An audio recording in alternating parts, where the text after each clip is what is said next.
भारतीय इतिहास कितनी गौरवशाली है, यदि इसका अंदाजा भी कोई लगाए तो शायद उसके शब्दों की सीमा ही समाप्त हो जाए। न केवल शास्त्र बल्कि पुराणों में उल्लेखनीय विभिन्न ऐतिहासिक तथ्य किसी इंसान को अचंभित करने के लिए काफ़ी है। हेलो दोस्तों, मैं हूं सुबोध और आप देख रहे हैं ज्ञान मंथन। आज हम आपको एक ऐसी पौराणिक कथा के बारे में बताएंगे जो आपको हैरान करने के लिए काफ़ी है। ऋषि श्रृंग यह एक ऐसे ऋषि की जिंदगी की दास्तां है जिन्होंने अपने समस्त जीवन में कभी किसी स्त्री को नहीं देखा था, और जब देखा तो वह पल पुराणों के ऐतिहासिक पन्नों पर दर्ज हो गया। हिंदू पुराणों में महान ऋषि कश्यप के पौत्र और विभांडक ऋषि के पुत्र ऋषि श्रृंग के जन्म की कहानी भी हैरान करने वाली है। यह तब की बात है जब विभांडक ऋषि अपनी तपस्या में लीन थे। उनकी घोर तपस्या और बढ़ती हुई शक्ति को देखकर स्वर्ग के देवता काफी परेशान हो गए थे, जिसके फलस्वरूप उन्होंने निर्णय किया कि वे विभांडक ऋषि की तपस्या को भंग करेंगे।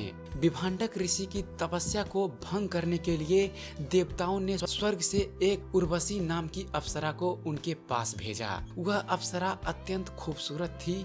उसकी आकर्षण से विभांडक ऋषि का तप भंग हो गया और दोनों में संभोग हुआ, जिसके फलस्वरूप एक पुत्र का जन्म हुआ। ऋषि श्रृंग ही वह पुत्र थे। पुत्र को जन्म देते ही उस अप्सरा का कार्य वहाँ समाप्त हो गया और वो वहाँ से स्वर्ग की ओर चली गई। छल और कपट की भावना से भरपूर विभांडक ऋषि ने क्रोध में आकर पूरे संसार की स्त्रियों को इसके लिए जिम्मेदार ठहराया।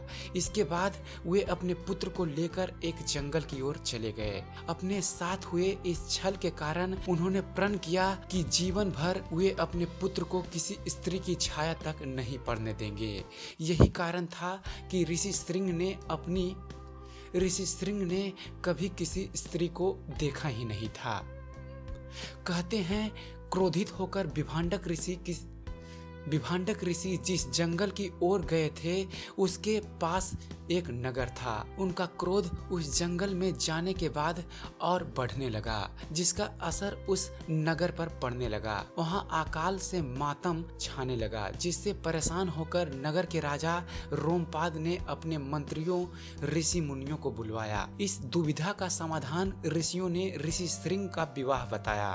उनके अनुसार यदि ऋषि श्रृंग विवाह कर लें तो विभांडक ऋषि को मजबूर होकर अपना क्रोध त्यागना पड़ेगा और सारी समस्या का हल निकल जाएगा।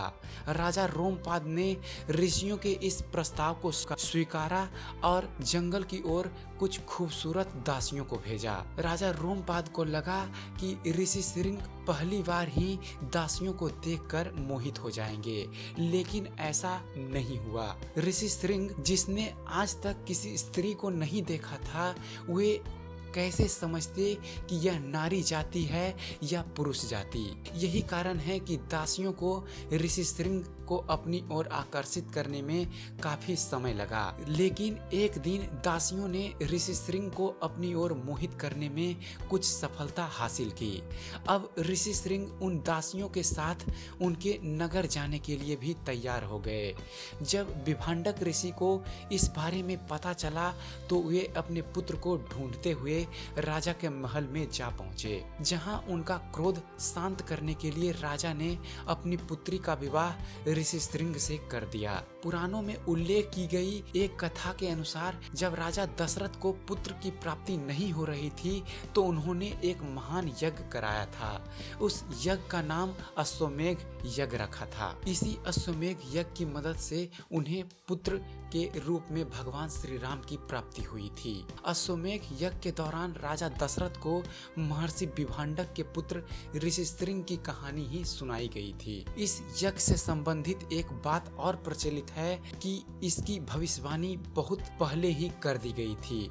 इतना ही नहीं, यह भी कहा जाता है कि राजा रोमपाद ने ऋषि श्रृंग से अपनी जिस दत्तक पुत्री का विवाह किया था वह और कोई नहीं बल्कि अयोध्या के महाराज दशरथ की ही पुत्री और श्री राम की बहन शांता थी। श्री राम प्रभु की बहन और दशरथ की पुत्री शांता की संपूर्ण कथा अपने किसी अलग वीडियो में हम आपको बताएंगे। तो आशा करता हूँ आपको हमारा यह वीडियो पसंद आया होगा। अगर जो आपको हमारा वीडियो पसंद आता है और आप ऐसे ही आध्यात्मिक जगत से जुड़े हुए वीडियो देखते रहना चाहते हैं तो हमारे चैनल ज्ञान मंथन को सब्सक्राइब करना ना भूलें। हमारे चैनल को सब्सक्राइब कीजिए और देखते रहिए, जानते रहिए। धन्यवाद।